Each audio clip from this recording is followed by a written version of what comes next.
अब अपना next chapter शुरू हो रहा है, chapter number 3, classification of element and periodicity in properties.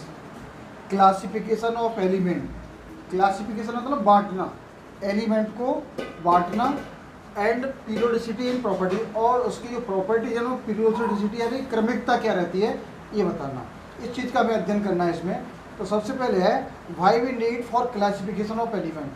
Element को क्लासिफिकेशन की हमें नीड क्या हुई, क्यों आवश्यकता हुई, क्यों हमको एलिमेंट को बांटना पड़ा। तो सबसे पहले हम क्लासिफिकेशन को जाने, एक एग्जाम्पल की तरह समझें। जैसे एक मेडिकल स्टोर है हमारा, और मेडिकल स्टोर पर हज़ारों प्रकार की मेडिसिन होती है, लेकिन जब हम मेडिसिन लेने जाते हैं और अगर दूसरा कोई कस्टमर नहीं है तो जो मेडिकल स्टोर वाला है उससे हम कोई भी मेडिसिन मांगते हैं और वो 2 से 4 मिनट में हमें मेडिसिन निकाल करके दे देता है। तुरंत हमने मांगा, तुरंत वो वहीं पहुंचता है जहाँ पर वो मेडिसिन रखी होती है। तो विचार ये आता है कि क्या उसको सारी मेडिसिन के नाम रटे होते हैं कि कौन सी मेडिसिन कहाँ रखी है, ये पॉसिबल नहीं है। तो वो क्या करता है कि अपनी मेडिसिन का क्लासिफिकेशन करता है। उसने क्या किया कि अपने शॉप के अंदर जो कॉलम बनाए वो अल्फ़ाबेटिकल क्रम में बना लिए, A to Z। अब उसने A to Z बना लिए, तो जो टैबलेट्स, अब A to Z को भी उसने क्या किया, एक टैबलेट है हमारी, एक सिरप है, एक इंजेक्शन है। तो A to Z tablet, A to Z injection, A to Z syrups, इस तरह से उसने क्लासिफिकेशन कर लिया कि एक वाल है उस पर इंजेक्शन होंगे, एक वाल है उस पर हमारे सारे के सारे टैबलेट्स होंगी, एक वाल है उस पर हमारी सिरप्स होंगी। इस तरह से उसने क्लासिफिकेशन कर लिया। अब A to Z कॉलम बने हुए हैं। अब उसने क्या किया कि जैसे ही आपने मांगा कि हमको कालपोल चाहिए, तुरंत कालपोल टैबलेट, और जो कालपोल टैबलेट चाहिए तो टैबलेट वाली बॉल पे जाएगा। कालपोल का मतलब C, तो जिस कॉलम पर C लिखा होगा उस C वाले कॉलम पर जाएगा। अब C वाले कॉलम पे उसने कई बॉक्स रख रखे होंगे उसमें, तो क्योंकि C हिसाब से भी बहुत सी टैबलेट होंगी, तो C वाले कॉलम में जब उसने कई बॉक्स रखे होंगे तो हर बॉक्स पे एक स्लिप लगी होगी उसकी, उस बॉक्स के अंदर कौन कौन सी टैबलेट हैं वो 1 मिनट में पड़ेगा और निकाल के लाके आपको दे देगा।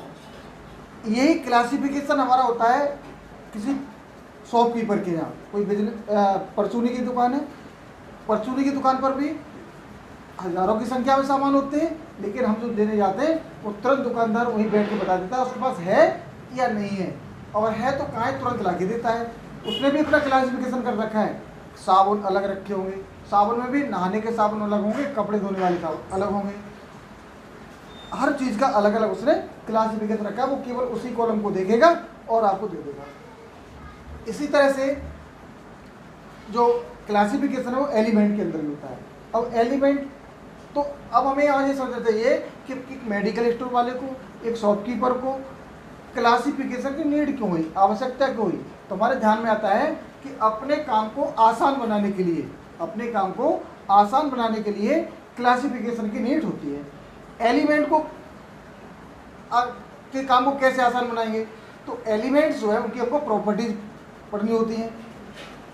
स्टार्टिंग में जब कम मात्रा में एलिमेंट ज्ञात थे उस समय पर, जैसे केवल अगर हम बात करें सन 1800 की, तो 1800 के लगभग उस समय केवल 31 एलिमेंट जो हमारे नोन थे, 31 एलिमेंट नोन थे। तो 31 एलिमेंट की प्रॉपर्टीज का अलग अलग अध्ययन किया जा सकता था, आसान था, कोई कठिन काम नहीं था, केवल 31 की प्रॉपर्टीज हमको पढ़नी थी।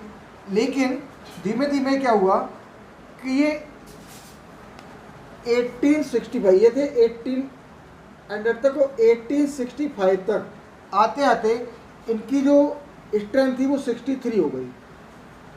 अब इससे लगभग डबल हो गया, डबल से भी ज़्यादा हो गया। तो इस समय पर क्या था कि इनकी स्टडी करने में दिक्कत आने लगी।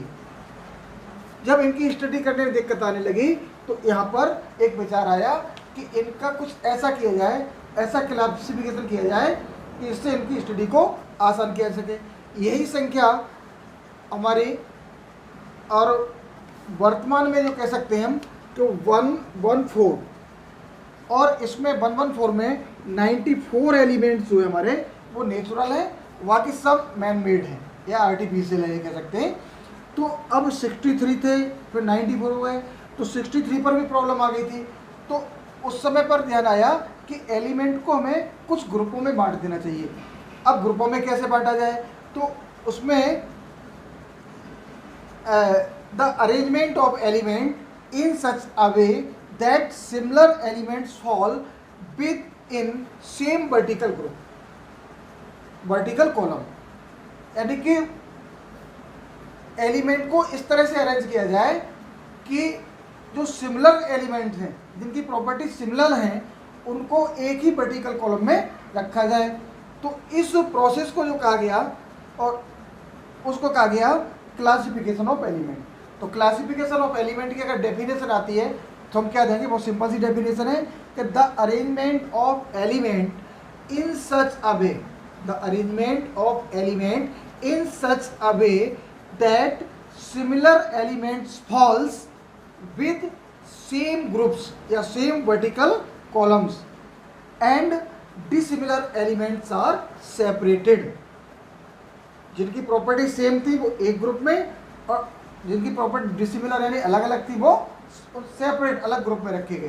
तो इसको कहेंगे हम क्लासिफिकेशन ऑफ एलिमेंट। एक बार फिर दोबारा सुन लें, क्लासिफिकेशन ऑफ एलिमेंट की डेफिनेशन अगर आती है, the arrangement of element in such a way that similar elements falls within same vertical group or column and dissimilar elements separated are known as classification of element।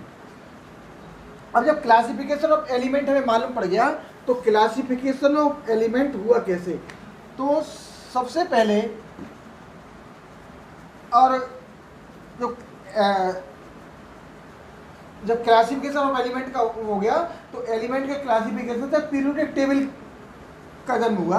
यानी जब classification नहीं होता तब periodic table नहीं थी, जब classification हो गया तो पीरियोडिक टेबल हो गई। तो पीरियोडिक टेबल क्या है कि पीरियोडिक टेबल में भी defined as a table given arrangement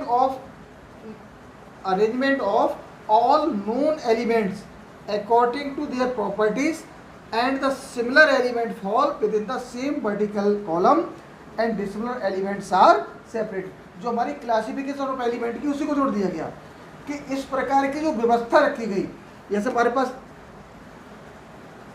एक कॉलम है, इसमें सेम प्रॉपर्टीज के एलिमेंट है, फिर दूसरा कॉलम है इसमें सेम प्रॉपर्टी के एलिमेंट है, तीसरा कॉलम है इसमें हमारे सेम प्रॉपर्टी, लेकिन इनकी सबकी अलग अलग। तो ये पूरा जो हमारा एक सिस्टम बन गया, ये सिस्टम हमारा है पीरियोडिक टेबल। अब पीरियोडिक टेबल है तो क्लासिफिकेशन सबसे पहले हुआ कैसे।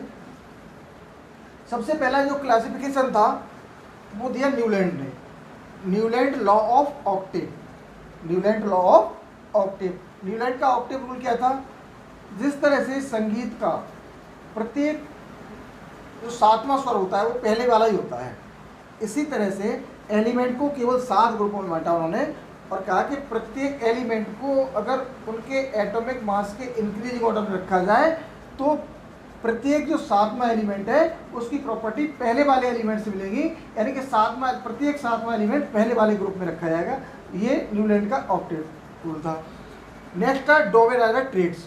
और डोवेराइनर ट्रेड्स क्या थी, अकॉर्डिंग टू डोवेराइनर ट्रेड्स, डोवेराइनर ने क्या किया कि 3-3 एलिमेंट्स के ग्रुप बनाए। डोवेराइनर ने 3-3 एलिमेंट के ग्रुप बनाए और इस प्रकार से बनाए कि the atomic mass of the middle element, atomic mass of the middle element are the arithmetic mean of both two other elements.